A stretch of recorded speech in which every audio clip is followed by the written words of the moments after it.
कक्षा 8 के सभी बच्चे अपनी व्याकरण की कॉपी अगर लिए हों तो खोल लें, या किताब लिए हों तो खोल कर देखें। अगर नहीं लिए हैं तो सभी लोग ध्यान दे करके और मेरे बातों को सुने। आपको आज हम व्याकरण पढ़ाएंगे। व्याकरण में पहला अध्याय है भाषा, बोली, लिपि और व्याकरण। अब सबसे पहले हम आपको भाषा बताएंगे। भाषा किसे कहते हैं?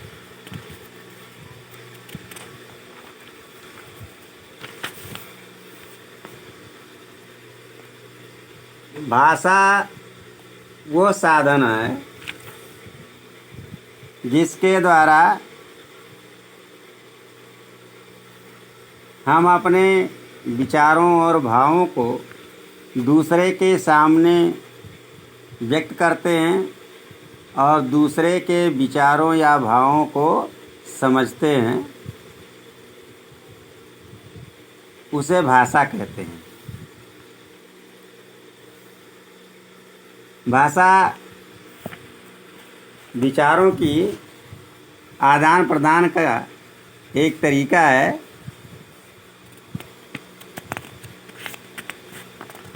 फिर है बोली।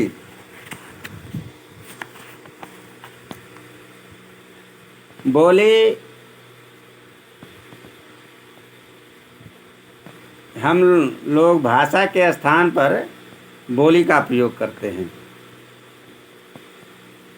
जबकि दोनों ही विचार विनिमय के अच्छे साधन हैं, किंतु दोनों को एक मान लेना उचित नहीं है, क्योंकि इनमें बहुत अंतर होता है। वास्तव में जो बोली होती है, बोली भाषा का एक अल्प विकसित रूप है। इसका प्रयोग सीमित क्षेत्र में होता है। बोली का कोई लिखित रूप नहीं होता, परंतु बहुत सारी चीज़ें हैं जो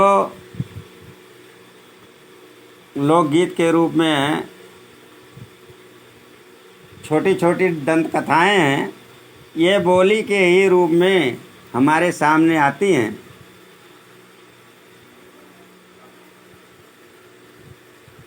अब है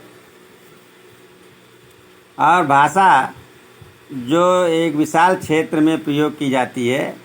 भाषा का अपना भरपूर प्रसिद्ध साहित्य होता है। भाषा का अपना मानक रूप तथा व्याकरण भी होता है। जैसे हिंदी भाषा है, अंग्रेजी है, उर्दू है, जापानी है, कन्नड़ है, मलयालम है, तेलुगु है, आदि ये भाषाएं हैं। अब भाषा के प्रकार हैं। भाषा 3 प्रकार की होती है। नंबर 1 मौखिक भाषा, नंबर 2 लिखित भाषा, नंबर 3 सांकेतिक भाषा। नंबर 1 मौखिक भाषा।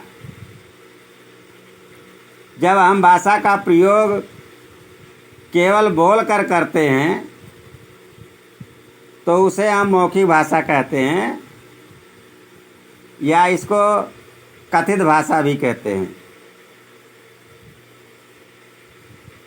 जैसे भाषण है, बातचीत है, रेडियो है, नाटक है, ये सब हम मौखिक भाषा के रूप में प्रयोग करते हैं। दूसरा है लिखित भाषा। लिखित भाषा का मतलब है जब हम भाषा का प्रयोग लिखित रूप से करते हैं तो उसे हम लिखित भाषा कहते हैं।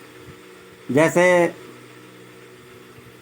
हम अपनी कापियों में लिखते हैं, पत्र लिखते हैं, तार लिखते हैं, समाचार पत्र लिखते हैं, प्रार्थना पत्र लिखते हैं, आवेदन पत्र लिखते हैं आदि। और तीसरा है सांकेतिक भाषा।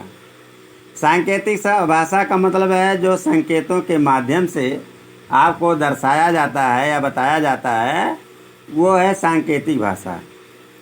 जैसे आप कहीं पर जाते हैं और सड़क पर एरो बना हुआ होता है, जिस तरफ उधर उसका मुख होता है, हम समझ लेते हैं कि वह चीज़ उसी तरफ है। जैसे सड़क से हम जा रहे हों और तीर बना हो कि स्कूल सड़क के पूरब है और वहाँ पर बना हो पाठशाला, स्कूल का नाम लिखा है, उसके नीचे एरो लगा हुआ है। उस एरो के सहारे स्कूल पूरब तरफ कहाँ है आप जा सकते हैं और उसको प्राप्त कर सकते हैं। यह है सांकेतिक भाषा। दूसरा उदाहरण है, आप सड़क पर जा रहे हों, चौराहा पड़ता है, तो उस पर इंडिकेटर खंभे लगे होते हैं, उसमें लाल, हरी और पीली 3 बत्तियां लगी होती हैं। लाल जब जलती है तो पूरी सवारी रुक जाती है, हरी चलती है तो चल देती है, और पीली अगर जलती है तो रुकते हैं, देखते हैं, फिर चलते हैं। इस तरह से भाषा 3 प्रकार की हुई। अब आपको हम लिपि किसे कहते हैं इसके बारे में बताएंगे। लिपि का अर्थ होता है लिखना या चित्रित करना या लीपना।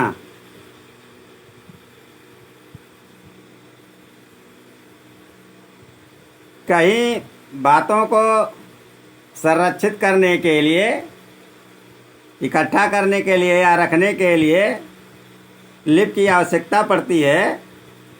लिपि के द्वारा हम इतिहास को संरक्षित कर सकते हैं।